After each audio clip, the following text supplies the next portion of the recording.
It's been a great week. We have accomplished a lot. Well, that's what I want. First, I got some time to talk with you earlier in the week in the Oval Office.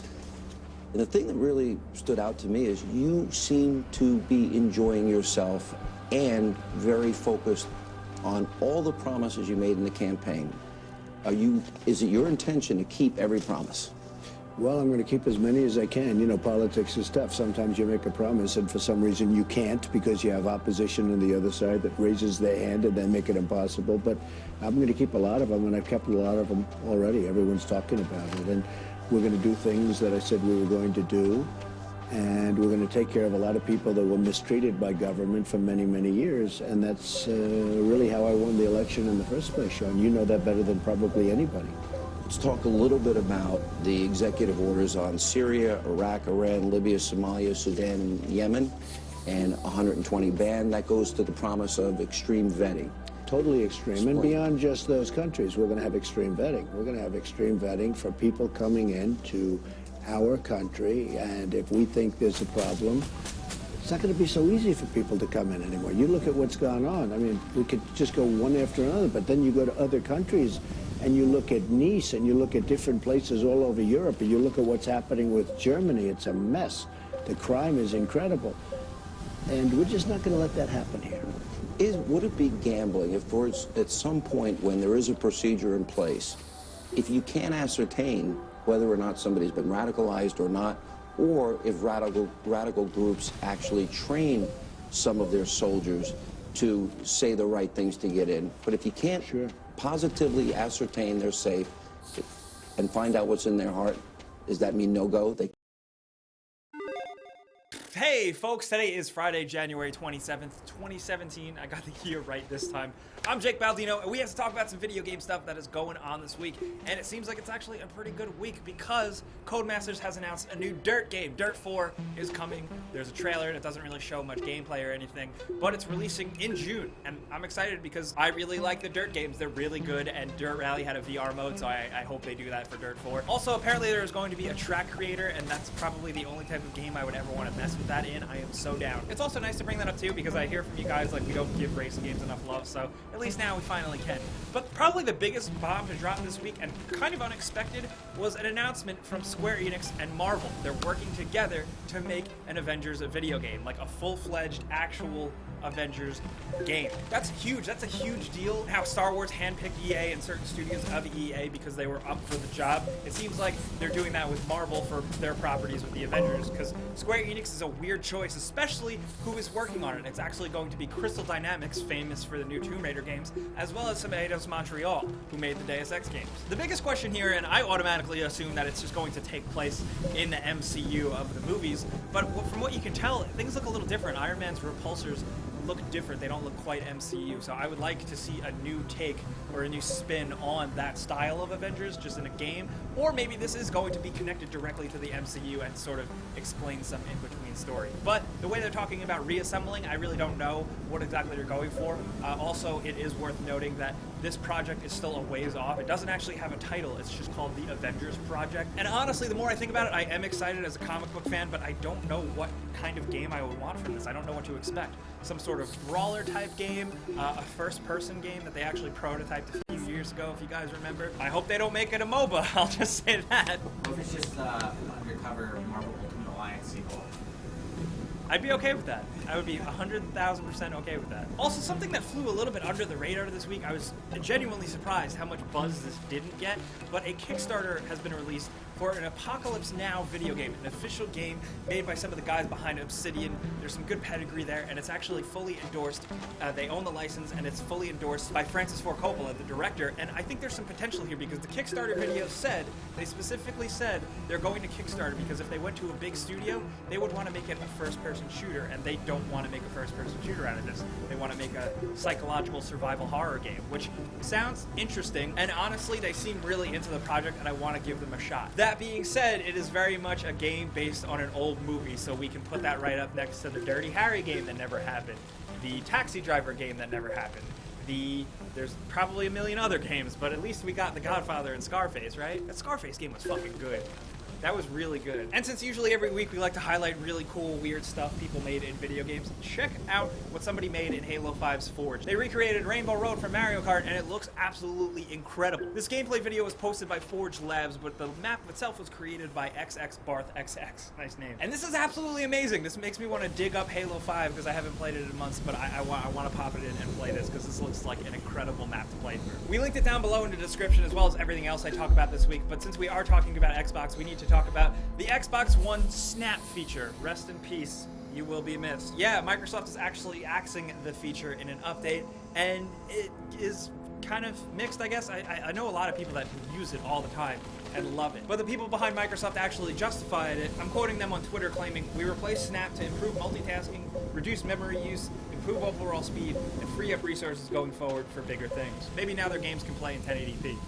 Also, for PC fans, and a nice announcement, Ni no Kuni 2 Revenant Kingdom is going to be getting a PC release. So that's a win for all of us, I'd say. There's nothing really else to say about that, just other than, yay, hope it's not a half-assed port. Something that I want to talk about real quick, we always talk about Hideo Kojima and all the fuck Konami drama, and that's all coming to a close, especially with this. Hideo Kojima's Kojima Productions' new office has been revealed, and it looks absolutely incredible. Like, this is like office porn, but it looks like a goddamn spaceship. Not only is it incredibly cool looking, but a couple of new details have come out from the unveil of the office, with Kojima Productions still very much staffing up.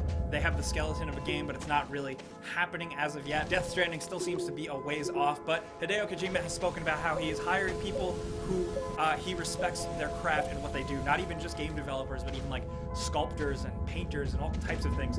And he actually is going out of his way to hire people that don't even know who he is, and he's just getting them on board with his vision. Especially considering this office is designed for like 100 people, which doesn't sound like a lot, because it's not. It's actually more of like an indie group. A lot of hype behind this, and clearly looking at this office, a lot of money. I hope it all pans out. But it's such a big fan of his work, it's nice to see Hideo Kojima kind of finally come into his own, you know? And now for something that's kind of a little bit speculation, but it's also been kind of bolstered by some reports by Polygon and the like. The idea that video game prices are pending an increase thanks to new President of the United States, Donald Trump, and apparent changes to the way our trade system works, and possible imposed tariffs to places like Mexico and others have been talked about and, you know, floated. While none of this is official yet, it seems like everybody is accepting the reality of this presidency, and I'm not going to get political about it at all, but Polygon reports a 5 to 10% increase on imports will directly impact consoles and games, seeing as how many of which are manufactured outside of the United States. There's a good good mix, and they come from generally everywhere. I even have some games right in the other room that say Made in USA on the box. But the reality is that we get our stuff from other places. And if something like the Trump administration suggested like the 20% increased trade tariff on Mexico were to occur, some game discs are manufactured in Mexico, and that would be passed over to the cost of the game in the United States. Most likely. I'm not going to pretend I'm an expert. But what I do think was very interesting is that there also has been reports that the ESA, you know, the big official entertainment software association, has actually been preparing and doubling down and basically trying to figure out what to do in case of something like this were to happen. They're quote unquote preparing for the worst, and they are working on a plan to deal and offset the tariff. How are they going to do that? I have no idea. And it begs into question, like, will digital prices go up? I have no idea. And also, I know many people in the comments with stuff like this that comes up, they're going to say, geez, there's so many other important things going on in the world. And there absolutely are. But we talk about video games here. So deal with it. As someone who plays and loves and buys and talks about video games all the time, I'm paying close attention. And you know what? You can't blame me for that. But like what is basically my catchphrase by now, time will tell, and we don't need to really freak out yet. Something that did catch my eye are some rumblings of a new game being worked on by an ex-Rockstar producer who is forming a new studio and is producing a game, a very ambitious game called Everywhere. The last game this producer worked on was Grand Theft Auto 5, and Everywhere, while it's not totally planned out yet, the way he talks about it sounds very ambitious in terms of how you basically create the game and build the narrative yourself. He said, and I quote, while the game has multiple narratives, we also want players to create their own narratives that include characters with a real personality.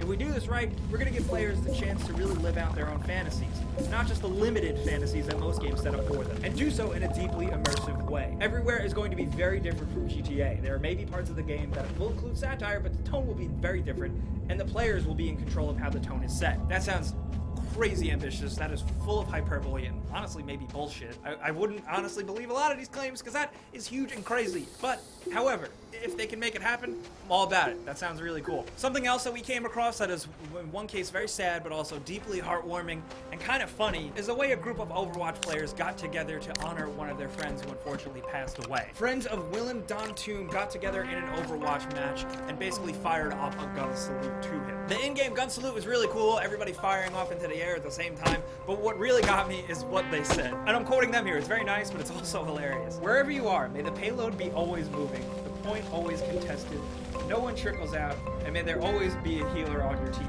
We miss you, big guy. This play of the game is for you. That's fucking awesome. If I die, do something like that. In Metal Gear, right? Yeah, not in Overwatch. Do it in Metal Gear. How can you do it in Metal Gear? Metal Gear, honor me in Metal Gear Survive. Also, if you haven't seen it yet, on my personal channel, youtube.com/BecauseVideoGames, I posted more of an in-depth talk about Resident Evil 7 and spoilers, so I want to hear from you guys. Check it out, see what you think. It'll pop up as like a clickable link at the end of the video. But now we got to get into our game giveaway we do every single week. You guys know the drill. There's a link below. You click it to sign up. You enter once, you're entered forever, and then every single week, fuck Tom! And then every single week, I go in and randomly choose one winner to win a free console of their choice. Here are some other winners for you non-believers. But anyway, this week's winner is going to be this cat right here. There's a lot of stuff we got to talk about down in the comments. I want to hear from you guys, especially what you expect from an Avengers video game. Do you want a full-fledged third-person action game, or what? Do you want a story-based Telltale thing? The star's the limit. The sky is the limit. Also, do you think video game prices are going to increase? I know our friends in Canada are probably already feeling the pain because shit is expensive over there. Also, if you died, what video game would you want to be honored in? Seriously, let us know anything down in the comments. I'll be there with you guys. I'll also be on Twitter, Facebook.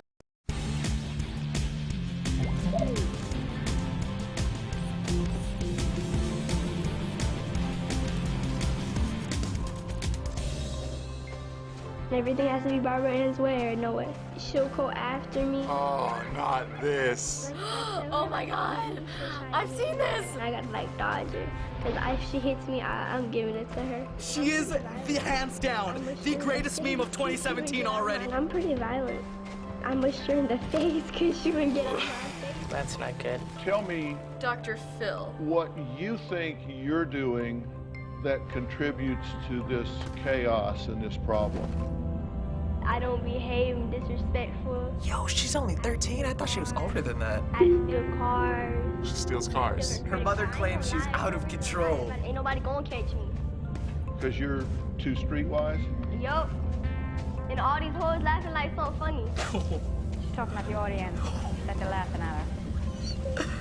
Did you say the hoe? Oh my gosh, I feel so bad for laughing at this. So the audience are a bunch of hoes. Yeah. All the audience is hoes? And they're all clapping for her? What? Catch me outside. How about There you go. Huh? catch me outside? How about that? Oh, and there it is. Catch me outside. How about that? Catch you outside. What does that even mean? What does that mean? Oh my gosh. Catch her outside and she'll go outside and do what she has to do. Oh, okay. Then thank you, mom translator. So, what are your thoughts after watching that clip? 2017 is going to be a very interesting year. I think it's the most ridiculous thing I've ever seen. It makes me very angry. You're gonna get the shit kicked out of you if you're gonna talk like that. If you're gonna be like threatening people and calling people hoes, like, not cool. Come on. I love this. It's one of the greatest memes of 2017 already. It brings me back to a nice part of my childhood, back when I was in middle school, just because I dealt with classmates like this all the time, so it's nothing new to me. This clip became the basis for a recent meme called Catch Me Outside, how about that? It's a meme now? I hate this meme so much. I've seen the meme, but everybody's like, how about that? And I'm like, oh, what is that from? But now I get it. It's, You know, I would think I'd be like up to date on memes because I go on Reddit like all the time, but I've never seen that. So we're going to show you what people have done using this footage. okay. Let's see. Woohoo! Catch me outside. Oh, Catch me outside. yes. Catch me outside. Oh, Catch me outside. Catch me outside. Catch me outside. oh my god. They did Eminem part. That was a really good one. It worked with the music. I apologize. She wouldn't last 5 minutes on Bad Girls Club. Like, honestly, they would tear her apart. In someone's room when they've stolen cars. Dude, imagine if this is real. Like, that would be such good TV. This looks like a reality show that needs to be made. I think they can bring cameras out. Catch me outside. How about that? Fine! I'm upset because it works so well. They have a song already? Don't drag Napoleon Dynamite into this. Bring the wing gone! How about that? Catch me outside. How about that? Ooh. Let's go, Napoleon Dynamite. How about that? I promise you the next party I go to, they're going to play this. Catch me outside. It's becoming too much for me. It's everywhere. Like, I can't even open my Twitter without seeing this shit. I love that one. That one's my favorite one. They dubstep remixed it. Oh my gosh. Oh, here comes the drop. It's coming. Catch me outside. How about that?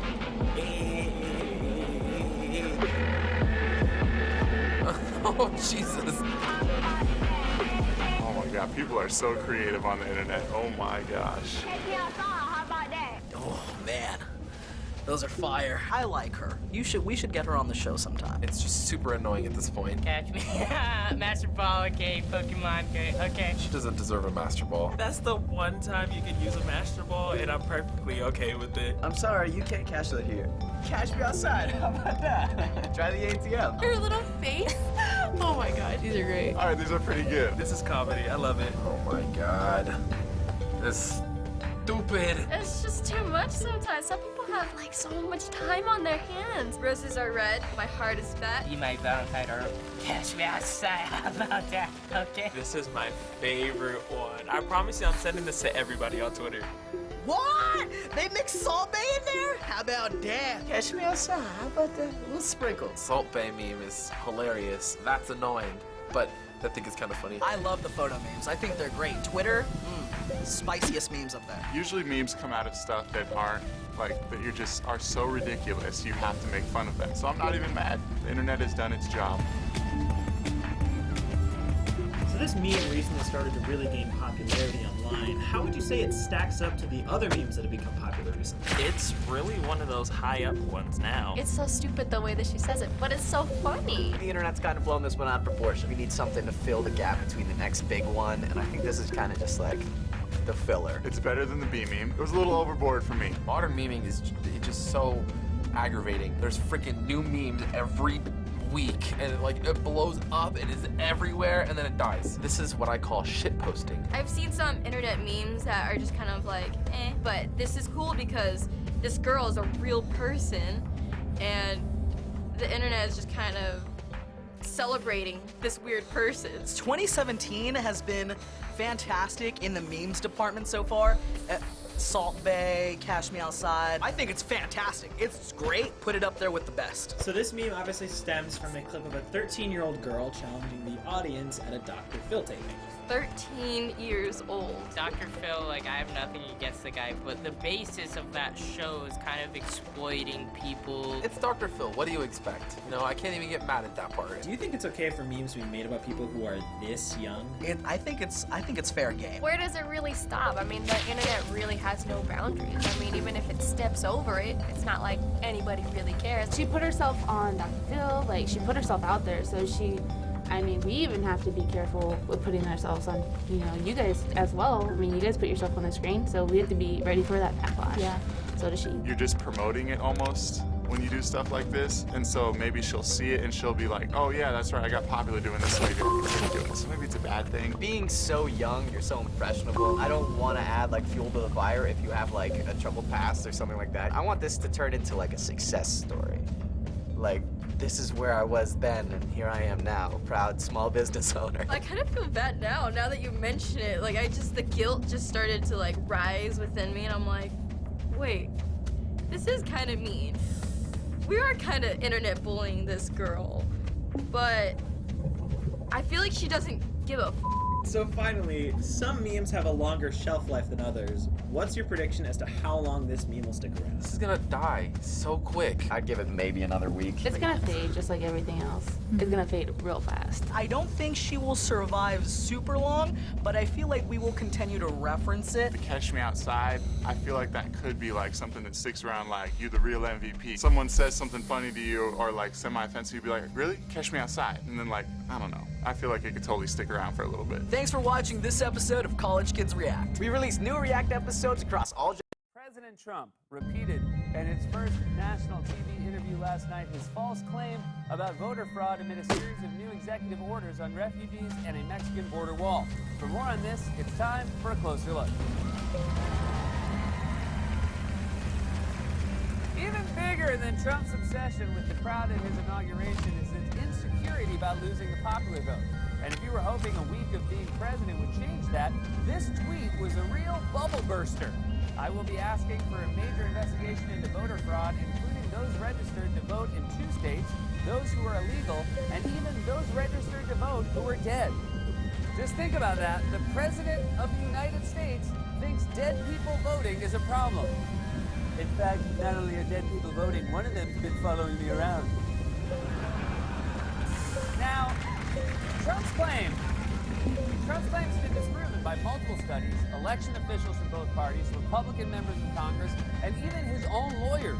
And yet he continues to persist in what is either a lie or a delusion. So what's going on with this bizarre fixation? Well, a New York Times reported tweeted Wednesday that stress and a lack of sleep might be affecting the president. Quote, Trump's worst impulse control is when he's tired or overstretched or in an uncertain situation. He is, as his advisors say often, at his most self-destructive when the stakes are high. Well, thankfully that's not a problem since presidents usually get lots of sleep and never have to deal with high-stakes situations. Trump doesn't have the makeup of a Navy SEAL, it's more like the Navy porpoise. So Trump is dogged by insecurity over his loss in the popular vote and making up wild, false claims about voter fraud to explain it away. Claims he repeated in his first nationally televised interview last night. You have people that are registered who are dead, who are illegals, who are in 2 states. You have people registered in 2 states. They're registered in New York and in New Jersey. New York and New Jersey? You know, there's only one of each, right? I bet that's what Trump would sound like if you asked him to name all 50 states. We've got a New York, a New Jersey, 2 Virginias, there's a couple of squares in the middle there. I'm not sure about this, but China? I think China's in there. But even more bold than saying 3 to 5 million people voted illegally is this claim by Trump about who those 3 to 5 million people voted for. I will say this, of those votes cast, none of them come to me. None of them come to me. They would all be for the other side. None of them come to me. Right, no one would ever cheat to help Trump. Well, maybe someone would. But I don't even know my polling place. It's so hard to leave work on Tuesday. And And it's so weird that a guy who is obsessed with popularity, as Trump is willing to say no one would commit voter fraud for him. I went 0 for 5 million. Dead people and illegals hate me. So this is an important question people around Trump have been asking lately. Where is he getting his information? Well, according to a truly insane article published by The Times yesterday, Trump's voter fraud claim came from a random anecdote told to him by a German golfer named Bernhard Langer in a meeting with congressional leaders. Trump said Langer was standing in line at a polling place near his home in Florida on Election Day when an official informed Langer he would not be able to vote. Ahead of and behind Langer were voters who did not look as if they should be allowed to vote, Trump said. The president threw out the names of Latin American countries that the voters might have come from. What the hell is going on? A very famous German golfer told me he saw some Mexicans voting? If your grandpa started talking like this, you would consider putting him in a home. Instead, we put this guy in a house. So how did congressional leaders respond to this bizarre story? The anecdote was greeted with silence, and Trump was prodded to change the subject by previous Senator John Cornyn. How do you change the subject in that situation? Hey, that reminds me, did you hear the one about the fat German golfer? He could not see his putts. So, given the insane origins of these claims, the fact that they've been debunked repeatedly, and the fact that both Democrats and Republicans have refuted them, surely House Speaker Paul Ryan would find the courage to tell Trump he's wrong, right? President Trump says he wants an investigation into voter fraud. You for it, against it? I think it's fine. I think, first of all, I'm sure there is some fraud. But if he believes that there's a problem to be looked at, the right thing to do is to get an investigation to get the facts. You'll have to forgive Paul. He's a little disoriented. He's still recovering from his spine removal surgery. But the doctor who performed it was really top-notch. It was an easy surgery. Came right out. Clearly, this is the beginning of an attempt by the president to crack down on people who voted against him, using fake voter fraud as a pretext. But Trump did not restrict his lies and delusions just to voter fraud claims. For example, he was asked about his controversial speech in front of the memorial wall at the CIA, where he spent time bragging about his crowd sizes. Many intelligence officials saw the speech as offensive, but according to the full transcript, Trump did not see it that way, telling ABC, quote, "I got a standing ovation. In fact, they said it was the biggest standing ovation since Peyton Manning had won the Super Bowl, and they said it was equal." I'm sorry, does he think Peyton Manning got a standing ovation for winning the Super Bowl? Bravo! He's done it again! He's won the Super Bowl! Take a bow, sir! Encore, encore! The problem with Trump's false claims is that it makes it impossible for us to take his word for it on anything policy-related. Take the Affordable Care Act, which Republicans are moving quickly to repeal. Trump claims he has a plan to replace it, but when Democrats asked his nominee for Health Secretary, Congressman Tom Price, if Trump's claim was true, nobody in the room believed it. President Trump said he's working with you on a replacement plan for the ACA, which is nearly finished and will be revealed after your confirmation. Is that true? It's true that he said that, yes.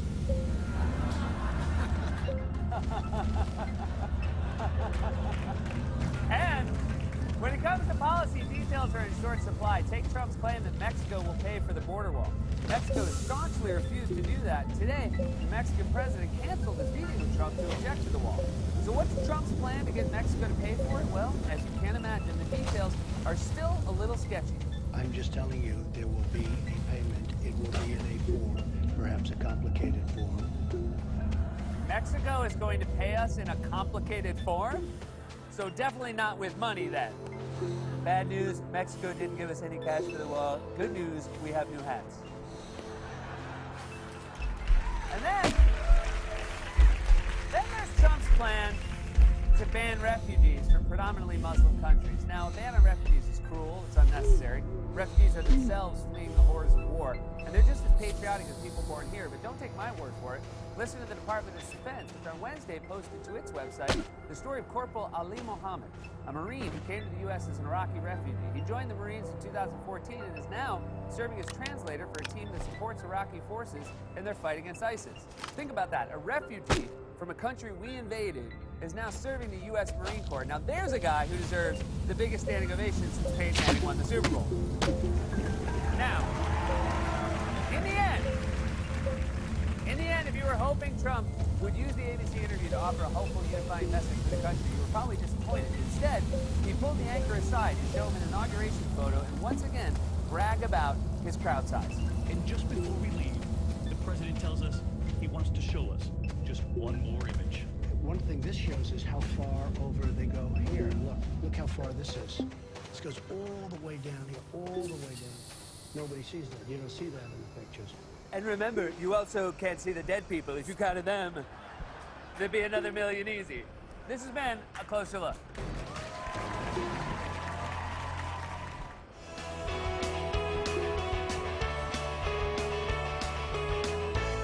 So are you tired of winning yet? Or are you tired of seeing America humiliated? People voted for Donald Trump for many reasons, both positive and negative. The negative reasons to vote for Donald Trump include hatred of Hillary Clinton, hatred of Bill Clinton, hatred of Barack Obama, hatred of Michelle Obama, hatred of Democrats generally. White supremacists like David Duke voted for Donald Trump because they heard enough from him to believe that he shares their hatreds. The positive reasons for voting for Donald Trump were essentially economic, the belief that Donald Trump would improve the economy. And central to that belief is Donald Trump's claim that he is a great negotiator, the world's greatest negotiator, and that he would negotiate new international trade deals with foreign countries that would give the United States huge new advantages over every other country that it trades with. We would have a newly powerful American economy created by the great negotiator, beating every other negotiator in the world. And according to Donald Trump, getting a better deal than all previous American negotiators would be easy. Everybody wants me to negotiate. That's what I'm known as a negotiator. We need great people negotiating our deals for us. We have the greatest negotiators and the greatest business people in the world, and we use political hacks to negotiate our deals. Not anymore, we're not. Not anymore. And today we saw the complete humiliation of Donald Trump, the negotiator, by the very first foreign leader he wants to negotiate with, the president of Mexico. Yesterday, President Enrique Peña Nieto, the 57th president of Mexico, said that he was considering not attending next week's meeting in Washington with President Trump as long as President Trump was insisting that Mexico pay for the Trump wall. Now, that was shocking enough for any exchange between the presidents of Mexico and the United States prior to Inauguration Day 2017. But then, the most relentless and shocking person ever to live in the White House used Twitter this morning not to go around the news media, which is his claim of why he needs to use Twitter. No. This morning, the President of the United States used Twitter to go around his own diplomatic channels. And he said this: if Mexico is unwilling to pay for the badly needed wall, then it would be better to cancel the upcoming meeting. Now, the President of the United States used to be the most powerful head of state in the world. And if the President of the United States privately, through diplomatic channels, threatened to cancel a meeting with another head of state simply based on the agenda for discussion, then the other head of state would almost certainly agree to at least discuss the item that the President of the United States wants to discuss. It wouldn't mean the foreign president would have to agree to it, just discuss it.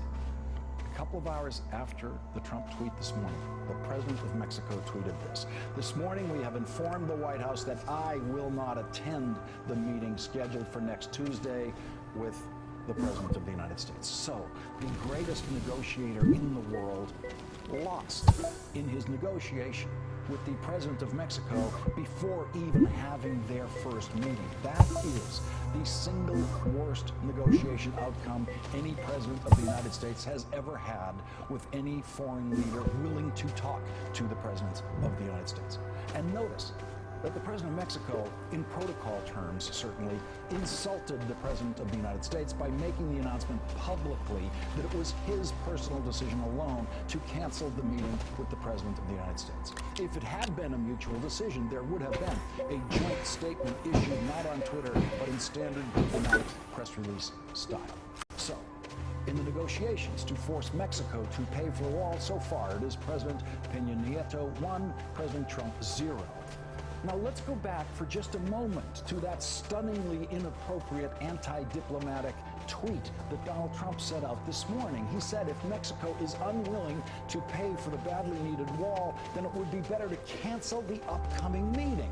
So it turns out that the great negotiator has absolutely no idea what to say if the other side simply says no. The great negotiator is so lost if the other side says no that he has no idea. No idea what to say next. Now, great negotiators don't cancel negotiation meetings. They make negotiation meetings happen, and they get results that no one else can get in negotiation meetings because they are great negotiators. And in Donald Trump's first negotiation with the president of a foreign country, he was completely shut down by that president.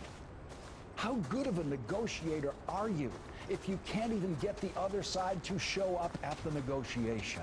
This is an international humiliation of the first order for the President of the United States. He said Mexico would pay for the wall, and he alone could get Mexico to pay for the wall. So if Mexico paying for the wall was key to your vote for Donald Trump, you voted for a lie.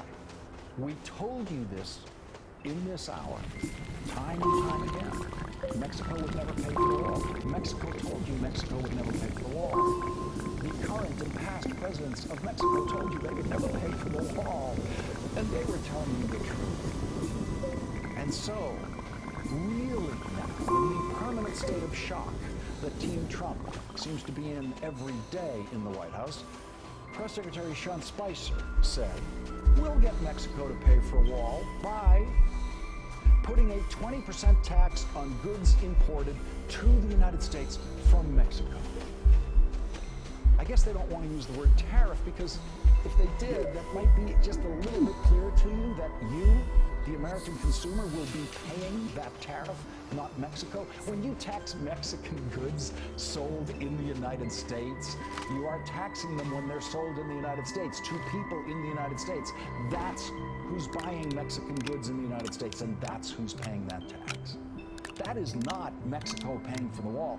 That is the taxpayers of the United States paying for the wall. The people who Donald Trump promised would never have to pay for the wall. And as soon as Sean Spicer said that, I sent out a tweet saying that that was an admission that Mexico won't pay a penny for the wall. And then, with the White House being bombarded with tweets like that and questions like that about forcing Americans to pay for the wall with a 20% tax on Mexican goods, someone at the White House suddenly realized how profoundly stupid that is, as well as profoundly dangerous, since it would be the first shot fired in a trade war that could go worldwide, a shot that could reverberate around the world and affect many other countries, and very quickly start a North American recession, followed by a worldwide recession. And so the White House backed off the idea. NBC's Peter Alexander caught up with Donald Trump in the White House tonight for a moment, and he had this exchange with him. Peter Alexander says, since there was confusion about the 20%, do you just want to clarify? Donald Trump said, what 20% is that? Peter Alexander, the 20% about Mexican imports tax, Donald Trump, we're going to tax people coming in. Look, we cannot lose our companies to Mexico or any other place and then have them make the product and just send it across our border free. We're going to put a substantial tax on those countries, okay? And that's why, by the way, they're all coming back, okay? Without that, they don't come back so easily. Thank you very much. I appreciate it. None of this is going to happen. None of it. Congress is not going to legislate a 20% tariff on Mexico. This is simply a president who has no idea how to negotiate with another country, making tantrum-like noises that have no meaning. Our best hope tonight for the world's understanding of this new version of the American presidency is that heads of state and stock markets around the world grant this president no credibility in moments like this. We can only hope that the world gets used to not believing Donald Trump, not believing that he will do the horribly destructive things that he says he will do. We need the world to get used to Donald Trump reversing himself on some of his craziest and cruelest ideas. He has said many times that the dreamers have to go, the kids who were brought into this country without documentation when they were toddlers, some of them infants, before they could walk, grew up here, went to our public schools, went to college, considered themselves American. Donald Trump has said that they all must be deported. They must leave the country. And then last night, he said this. The children who were brought here, as you know, by their parents, should they be worried that they could be deported? And is there anything you can say to assure them right now that they'll be allowed to stay? They shouldn't be very worried. They are here illegally. They shouldn't be very worried. I do have a big heart. We're going to take care of everybody. They shouldn't be very worried. After 2 years of terrorizing those kids and their families, Donald Trump says they shouldn't be very worried. I doubt the words of Donald Trump have made a single dreamer here in the United States any less worried tonight than last night. President Enrique Peña Nieto is absolutely not worried about Mexico paying for that wall, and there is nothing that the self-proclaimed greatest negotiator in the world can do or say to force a truce negotiations with the president of Mexico to make a state.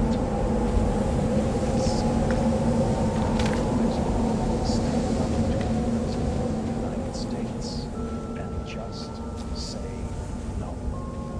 An absolute no. And they saw that Donald Trump's reply to that was nothing. The great negotiator couldn't think of a single word to say back to the president of Mexico's defiant no. The whole world was watching. The whole world learned something about the great negotiator today. Tonight, NBC News has learned from a Trump administration source that Donald Trump will speak with Russian President Vladimir Putin by phone this weekend. And so, in the new Trump world order, the president of our peaceful ally across our southern border is regarded more like an enemy by the president of the United States than the president of Russia. Vladimir Putin is a crude and cruel dictator who is not very smart as modern statesmen go, but is smarter than Donald Trump in every way that matters for a president. And we have every reason to fear what might happen in that phone call, because Vladimir Putin is a much, much better negotiator than Donald Trump. But then, who isn't? Hey there, I'm Chris Hayes from MSNBC. Thanks for watching MSNBC on YouTube. If you want to keep up to date with the videos we're putting out, you can click subscribe just below me, or click over on this list to see lots of other great videos.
What a wonderful kind of day. Do we to learn to work and play and get along with each other. Hey, John. Yeah, Steven? Yeah, is that the theme song to the PBS Kids show, Arthur? It surely is. I love that song. Man, I used to love to watch that show with my kids. I used to watch that show when I was a kid. All right, that's enough of that. You know, most people don't know Ziggy Marley wrote and performed the theme song. That's always gonna be hot. Even Chance the Rapper covered the theme song. Man, Arthur was such a good show. Sometimes I wish I could have been inside that show. You know what I mean? All animated and stuff. Yeah. Singing along with friends, learning about cooperation. Me too.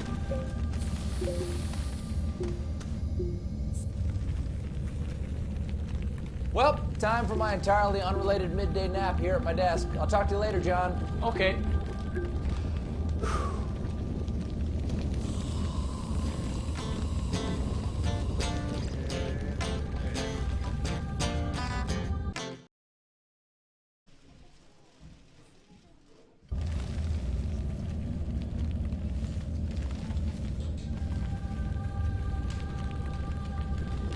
Thank you very much.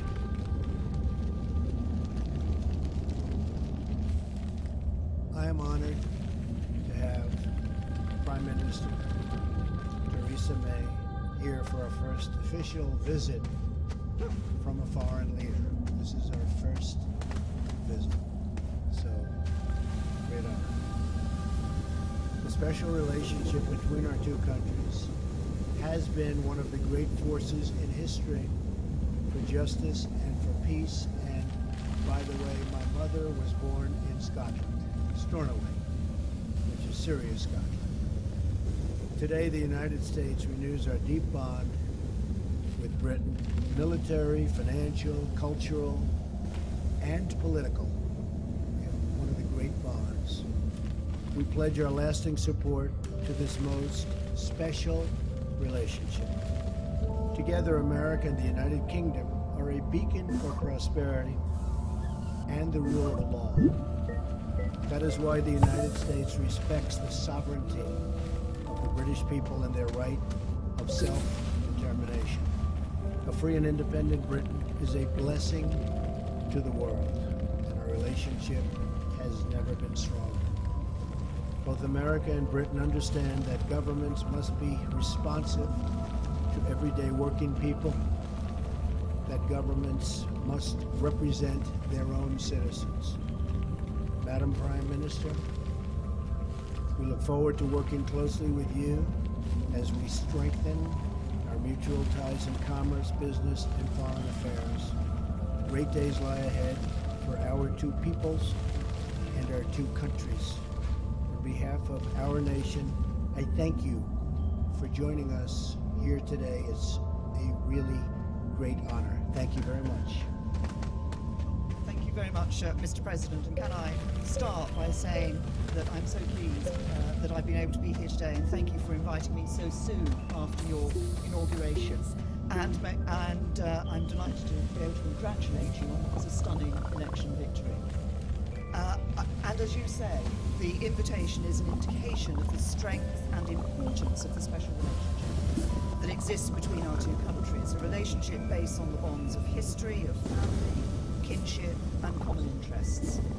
And in a further sign of the importance of that relationship, I have today been able to convey Her Majesty the Queen's hope that President Trump and the First Lady would pay a state visit to the United Kingdom later this year, and I'm delighted that the President has accepted that invitation. Now today we're discussing a number of topics, and there's much on which we agree.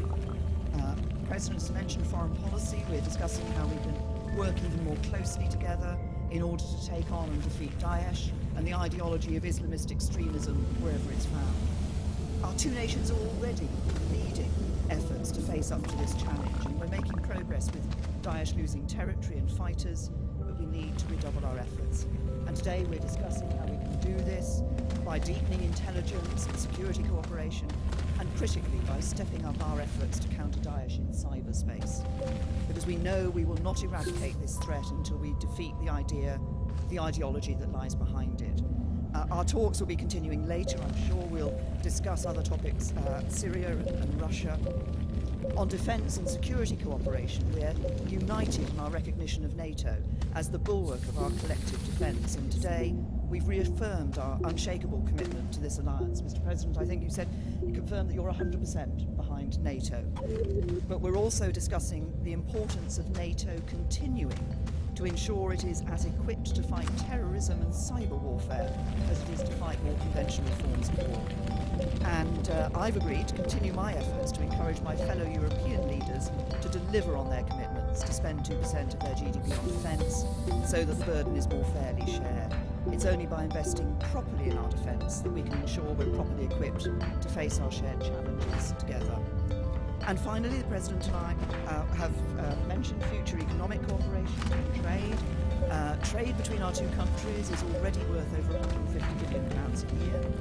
The US is the single biggest source of inward investment in the UK, and together we've around $1 trillion invested in each other's economies. And the UK-US defence relationship is the broadest, deepest, and most advanced of any two countries, sharing military hardware and expertise. And I think the President and I are ambitious to build on this relationship in order to grow our respective economies, provide the high-skilled, high-paid jobs of the future for working people across America and across the UK. And so we are discussing how we can establish a trade negotiation agreement, take forward immediate high-level talks, lay the groundwork for a UK-US trade agreement, and identify the practical steps we can take now in order to enable companies in both countries to trade and do business with one another more easily. And I'm convinced that a trade deal between the US and the UK is in the national interest of both countries and will cement the crucial relationship that exists between us, particularly as the UK leaves the European Union and reaches out to the world. Today's talk is a significant moment for President Trump and I to build our relationship, and I look forward to continuing to work with you as we deliver on the promises of freedom and prosperity for all the people of our respective countries. Thank you. Very nicely stated. Steve Holland.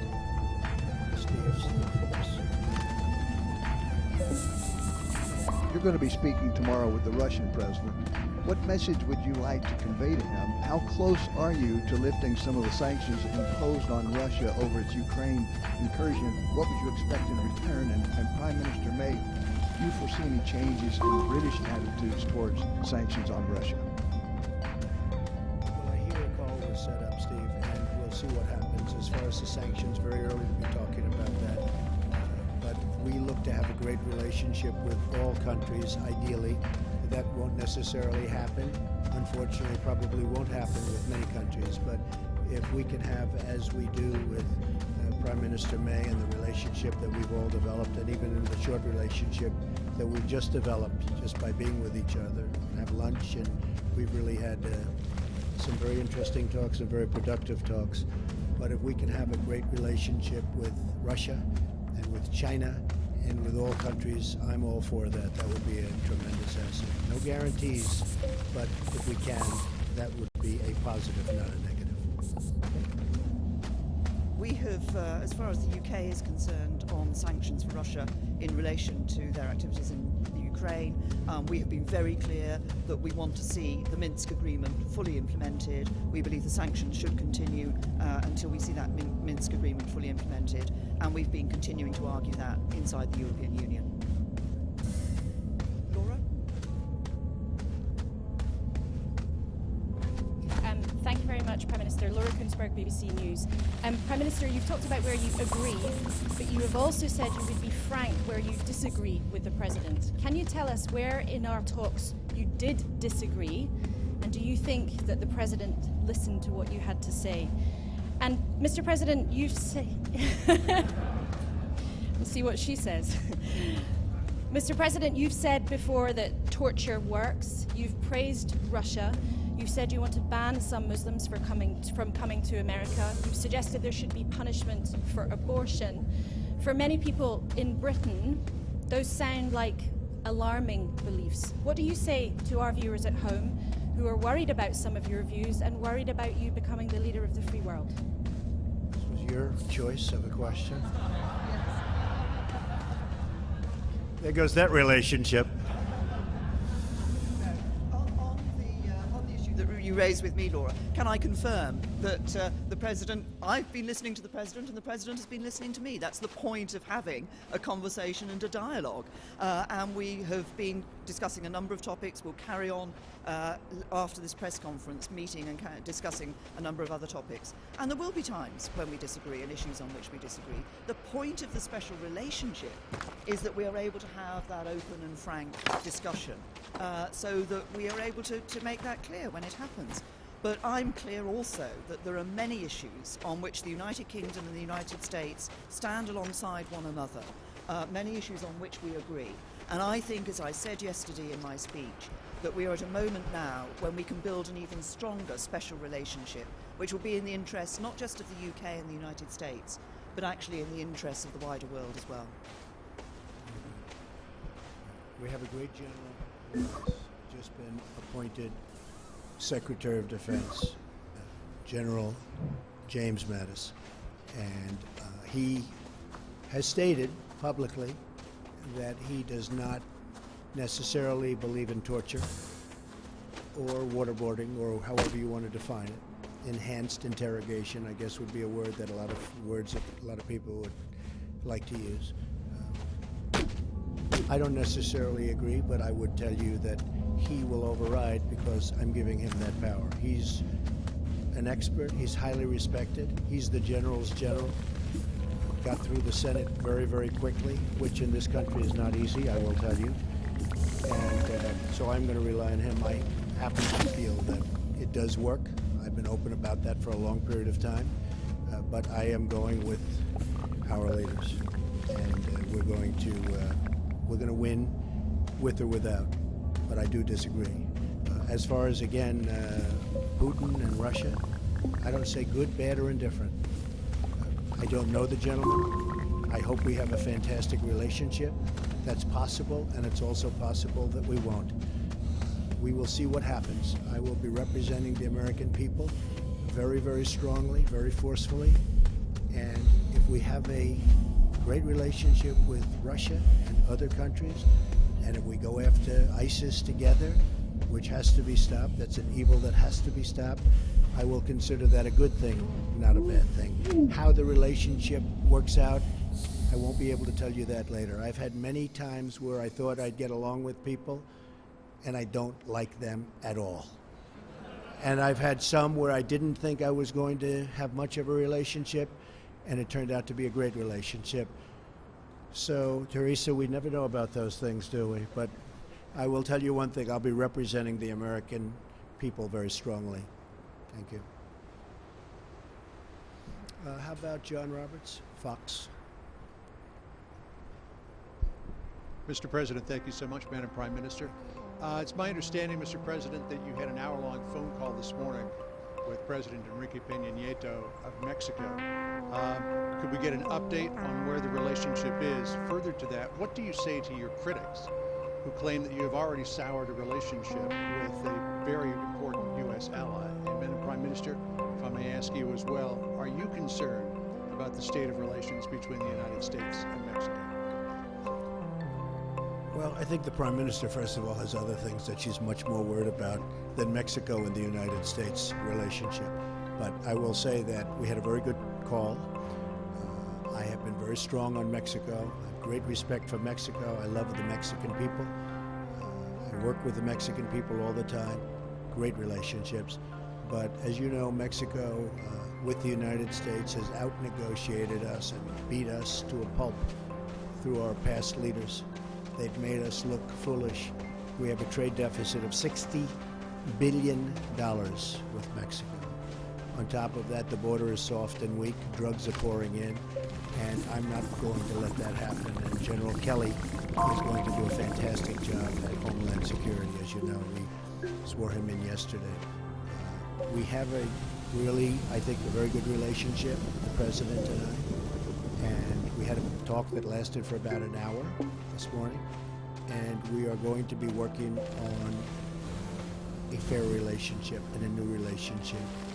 But the United States cannot continue to lose vast amounts of business, vast amounts of companies, and millions of people losing their jobs. That won't happen with me. We're no longer going to be the country that doesn't know what it's doing.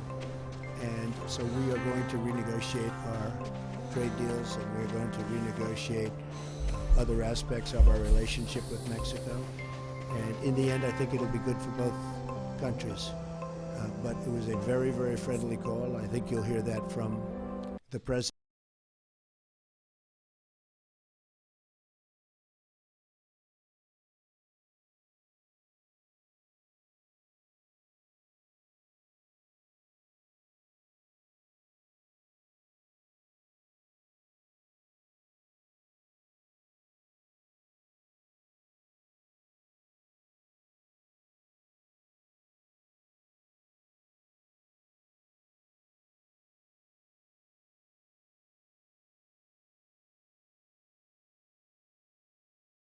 Has been bizarre in a number of different ways. The things that he chooses to focus on, he went in front of the CIA and started talking endlessly about crowd sizes. He's interviewed by David Muir, and as they're leaving, he brings them over to look at pictures. He apparently called up the Parks Department of DC to get them to release photos that make it look bigger.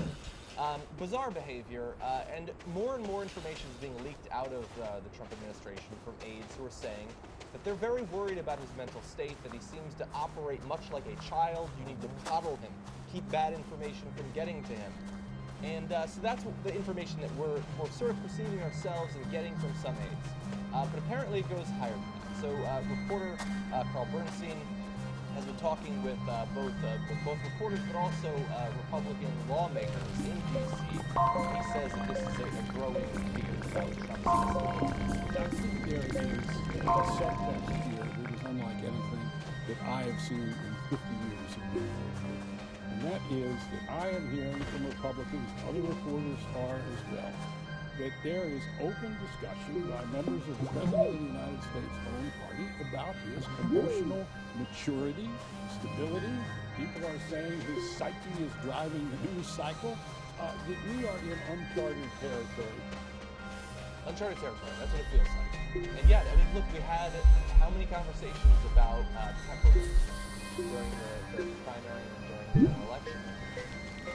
That would be pretty important. This is a guy who is willing to spend the first couple of days of his administration talking about crowd size and fighting against the objective reality that these crowds are small, dominated overwhelmingly by past Republican and Democratic presidents, and far overwhelmed by the Women's March. He refuses to accept those small facts when he could accept them and reach out to people and really shift, I think, a lot of people's views of him. But he chooses not to do that because he is a small person who gets angry when people mock him.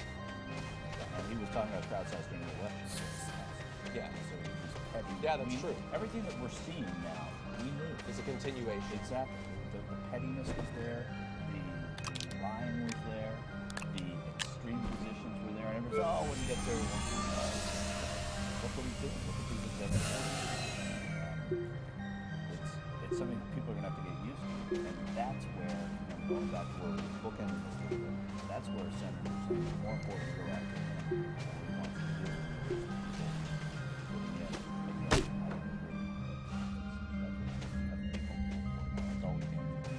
You know, what we could be hopeful for is kind of what Carl was kind of saying, I think, also, is that, you know, he's making Republicans nervous.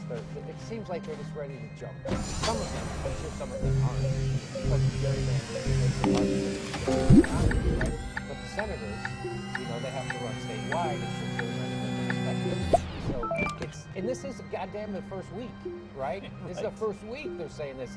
His numbers are already lower than George Bush after Katrina. I'm saying that, you know, the silver lining and what I said before the election, that this could lead to a progressive resurgence, that the groundwork's being laid by them right now, and it could happen. And we just need the Justice Democrats to step up and do it. Come on, Justice Democrats, do it. Come on, Democrats, do something. There are no Justice Democrats there yet, so let the Democrats do it. Yeah, and so as I've been watching this, obviously I'm worried about his connection with again, going too far or exaggerating, but again, based on the official procedures that have been described by the military, this is a guy who still, if he wanted to, if he decided to launch a nuclear attack, there are no official things that can stop him from doing that. It might be, and I hope, that the military has some sort of secret precautions against these sort of things. And if you're in the military, feel free to develop those if they don't presently exist. But that's just the worst case scenario. This guy can unilaterally do so much harm and do it as a result of his personal pathetic, we are now living basically at the whim of a child. It's a scary place to be in a country with as many weapons as we have. Did you guys know that we are only accountable to our members? These are the people that help keep our show independent and help prevent us from getting censored from corporate interests. If you want to help keep TYT independent, just go to tytnetwork.com/join and become a member. Welcome to The Now, I'm Ashley Jenkins. I'm Mika Burton. The Nintendo Switch release date is just a little over a month away, and we are continuing to learn more and more about what the console is capable of, which is a departure considering usually we know everything about a console like 6 months in advance. Nintendo posted a list of specifications on its UK site, which includes rundowns of the console and the dock, as well as the Joy-Cons. And, like good gamers, we went over those specs with a fine-toothed little comb, because we can't wait for March 3rd. Oh my god, we can't wait for March 3rd. No, we're just doing everything we can to get as much Switch in before then as well. So first things first, Nintendo shed a little bit more light on the subject of voice chat. Well, intentionally or unintentionally.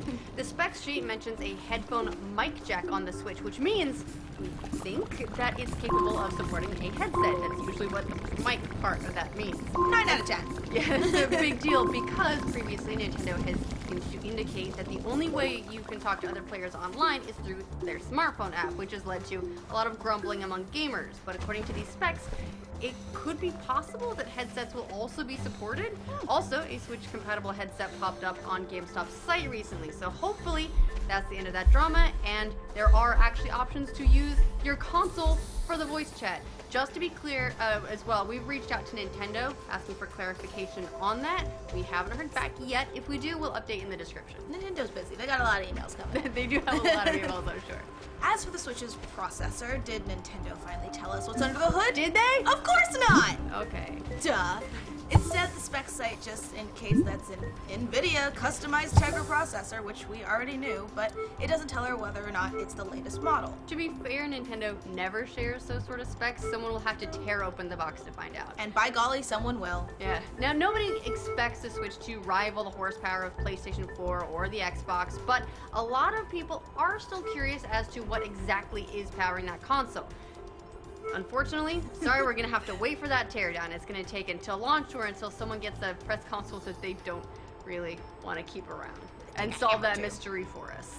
The Switch will also feature Bluetooth functionality and wireless LAN support. It has 32 gigs of system memory, which we already knew, and it supports microSD, microSD-HC, and microSD-XC memory cards, which you will definitely need because 32 gigs is itty bitty bitty bitty bitty. Yeah, so if you're gonna be downloading games digitally, you're gonna need to expand that memory. Oh, I yeah. do like hearing about the Bluetooth though, because that implies as well that that's the system that it may use to connect to other Switches if you're playing with a bunch of other people on the go. As for battery life, Nintendo provided a bit more detail in that area. The console's battery can last more than 6 hours, it said, but that varies depending on the software and usage conditions. So, in the case of Zelda Breath of the Wild, which pretty much everyone will be playing at launch, the game... You really have no choice. No, seriously, that's what you will be playing at launch. The game will only last about roughly 3 hours on a single charge. But where are you playing the Switch without an adapter and a port? So just plug it in. Nintendo also gave info on how much the system will weigh in handheld mode, which is important for long playing sessions on the go, unless you want to do like sweet bicep curls.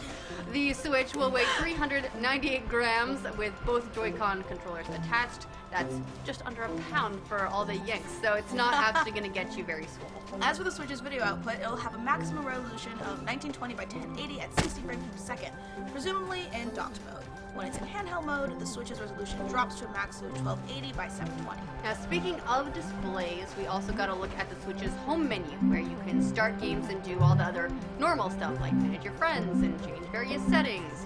The UI, which looks actually kind of a little bit PlayStation-y, to us at least, has a news tab too, where you can get game news as well as tabs for the eShop and a screenshots album. Ooh. As for the Joy-Cons, they're Bluetooth enabled and have a 20-hour battery life. Plus, they can support amiibos. Remember those? Everyone remembers amiibos. Everyone remember those. Especially the woolly Yoshi one. Oh, they're so cute. And the giant woolly Yoshi one. Oh, it's even cuter! In other Switch news, more and more launch titles are starting to trickle in as some indie developers have announced that they're getting on board. Initially, Nintendo announced a pretty skimpy 5 launch titles, including Breath of the Wild, 1-2 Switch, Just Dance, Super Bomberman R, and Skyland Imaginators. Now, that's slowly starting to change. It's being rounded out, mostly thanks to those indie devs as mentioned. Nicalis recently said that The Binding of Isaac Afterbirth Plus will be available on launch day, followed by Square Enix saying that the JRPG I Am Setsuna will also be available. 2D Boy also announced that World of Goo, Little Inferno, and Human Resource Machine will be available at launch if you haven't played them on the other systems. So that brings our launch list up to 10, count 'em, 10 less games. That's so many. Yes, that's lots less than the Wii U, which launched 23 games back in 2012. Is it that way? It is for the audience. So I was right the first time. Aw, yeah. The GOP and even some physicians who voted for Donald Trump want to fight tooth and nail to ensure that we do not completely repeal Obamacare. Now that's interesting considering the fact that these are individuals who either supported or voted for Donald Trump. So did they really know what they were getting themselves into? So we'll get to the positions in a second, but before I talk to you about the Republican governors who are fighting to keep Obamacare in place, I just want to note that a lot of these physicians did not think that Donald Trump was going to go after Obamacare. They thought that he was just campaigning with that promise and he was acting like any politician would and that he wouldn't really follow through on some of the more extreme policy ideas. Well, they're obviously very surprised now. So among the Republican governors who want to protect Obamacare, you have John Kasich. Now, John Kasich was among the more reasonable members of the GOP that were running in this past election, and he thinks, look, the expansion of Medicare has been very, very helpful to people in my state, and I want to make sure that we protect that. There's also Rick Snyder, and here's what he had to say. Well, Rick Snyder is one of 16 Republican governors in states that have expanded Medicaid in their states, even though the Supreme Court ruled it wasn't mandatory under Obamacare. And by the way, let me clarify a mistake I made earlier. This is about Medicaid, not Medicare.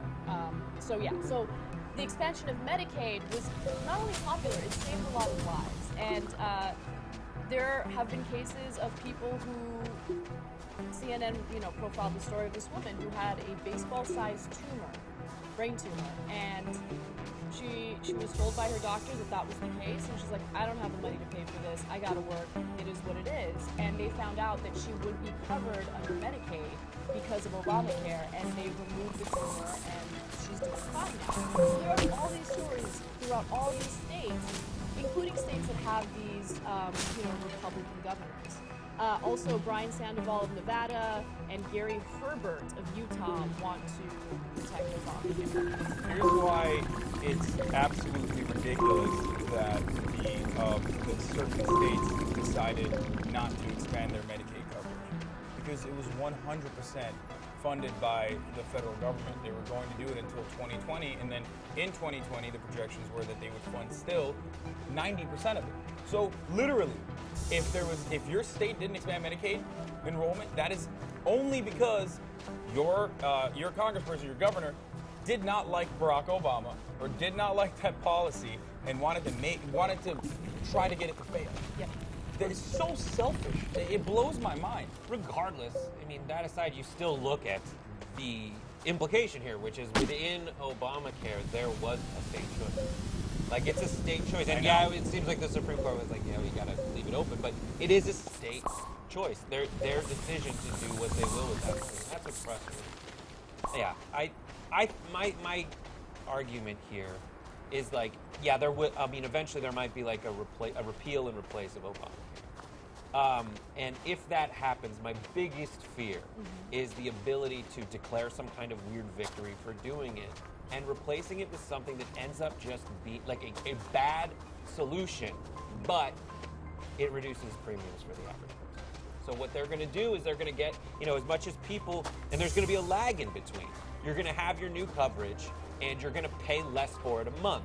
But it is going to be crappy coverage that doesn't cover a catastrophic brain tumor. I do not believe for a second, I mean, I could be wrong, right? But I don't believe for a second that premiums are going to decrease. Why would they? I mean, think about it. I hated the idea of the mandate because of the fact that it was what I guess, some of the more establishment Democrats felt would be a replacement for universal health care. What I mean by that is universal health care or a public option would provide a much more affordable option for people, right?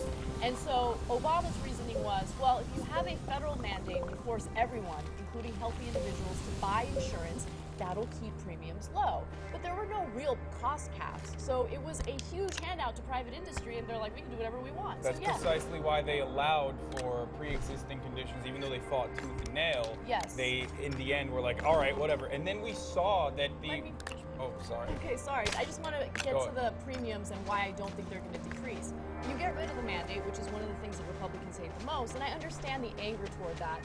But, okay, what do you think insurance companies are going to do? They don't have healthy people paying into the system anymore because they don't have to, and they don't have to worry about a tax penalty. And then there's still insurance companies that are doing it for money. They're doing it for greedy reasons, not out of the kindness of their own hearts. So they're not going to be like, oh, we're not making as much money because these people aren't forced to buy our insurance. And so we're just going to up the premium of the people who are buying the insurance because they need it and they have to have it. You know, so I think it's actually going to be more expensive. I don't know. I think there was one mandate that still they could cap it for individuals in need or like individuals over a certain age that really need it, because they obviously foresaw that the insurance providers would do that when they realized that healthy people just simply are not going. I mean, healthy people are simply just not going to sign on and get government instead.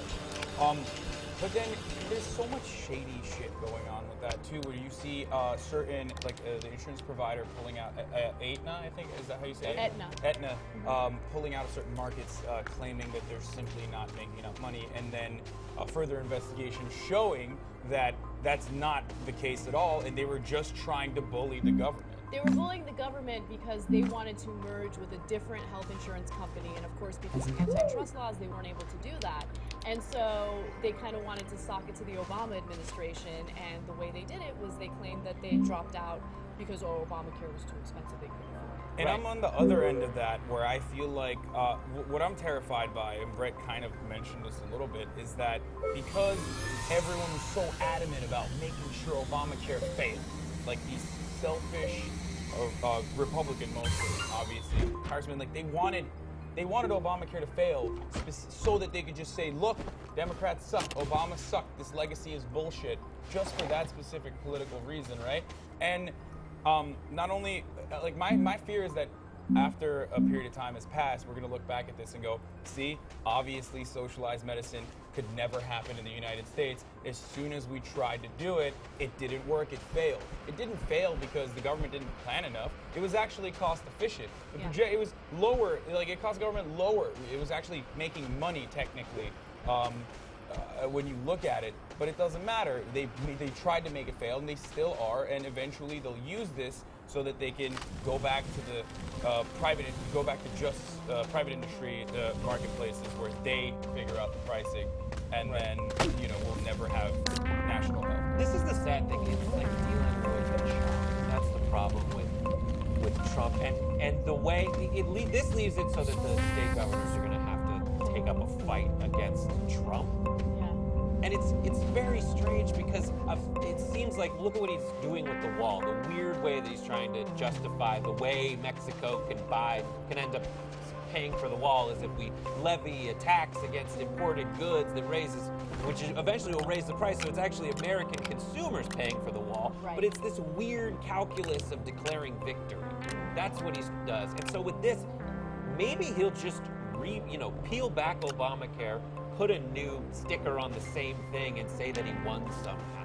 Who knows? And this is what's so frustrating for me, is like that's the best case scenario. Understand that there have been lots of physicians who had issues with Obamacare. They've been vocal about it. However, there is a significant amount of physicians who voted for Donald Trump and do not want him to repeal Obamacare. So these are researchers, David Grande and Craig Pollock, and they found that just 38% of primary care doctors who voted for Trump want him to repeal Obamacare. The rest do not support getting rid of the health care law, which is interesting. So let's take a look at this graph that they put together. I think it's super helpful. By the way, these are researchers from the University of Pennsylvania. And so these are primary care physicians who support the repeal of the Affordable Care Act.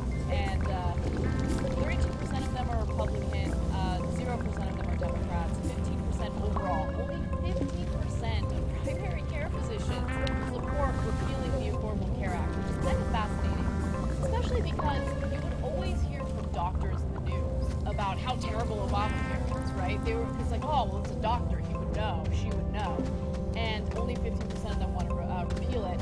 So when it comes to Trump voters, 38%, and when it comes to Clinton voters, 0% want to repeal the Affordable Care Act. Well, you know why, right? Sorry, not to cut you off, but because a lot of doctors that were criticizing Obamacare were like how do you say it? Estheticians, like anesthesiologists. No, not anesthesiologists. No, No, like people that, plastic surgeons, for example. Right. Because Obamacare had a very controversial aspect to it where it was going to be, there would be a performance-based payout system for doctors.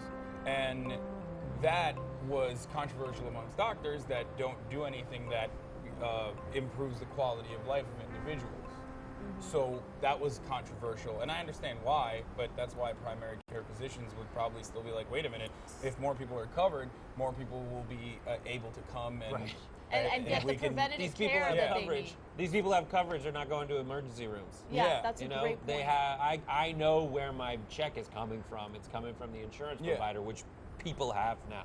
Yeah. I think that's a pretty straight. Almost that's 20 the million more. Simplest explanation. So I do want to comment just very quickly on the number of people who voted for Trump and they knowingly voted against their own interests, which I think is so fascinating. You see it with so many Trump voters. You see it with these physicians. I mean, these are doctors, you know, they're the best and brightest in our communities. And it's not like Donald Trump didn't constantly talk about repealing Obamacare. He did.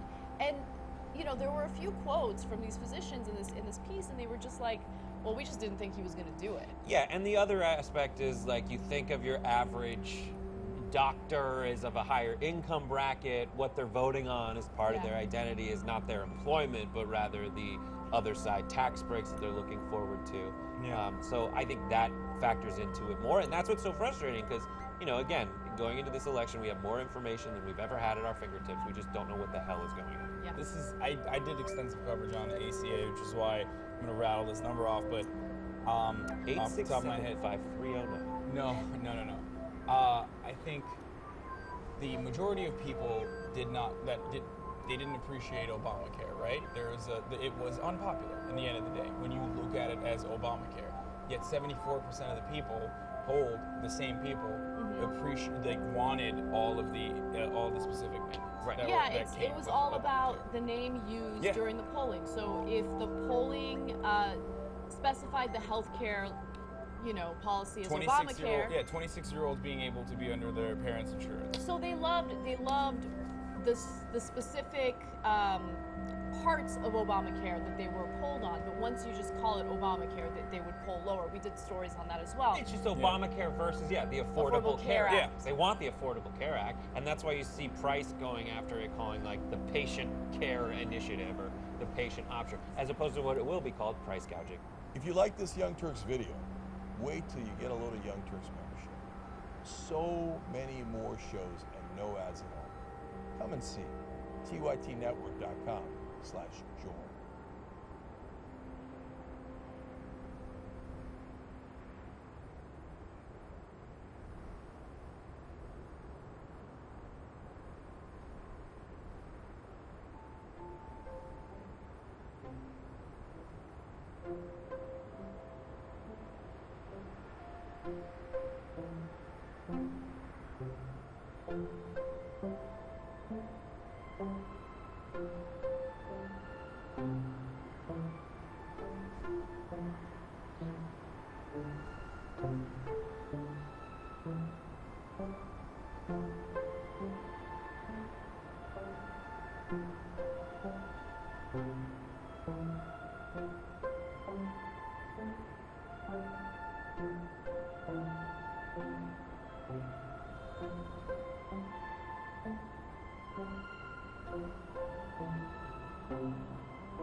and President Trump.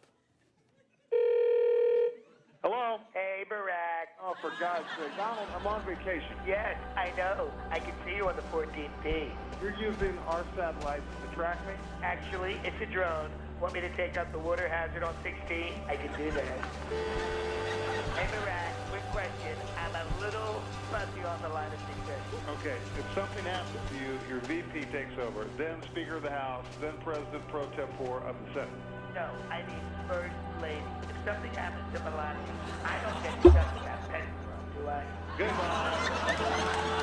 Hey, Barack, how's vacation? Very relaxing, up until just now. That's great. Hey, listen, I just wanted you to know you are welcome to visit the White House whenever you want, anytime at all. That's very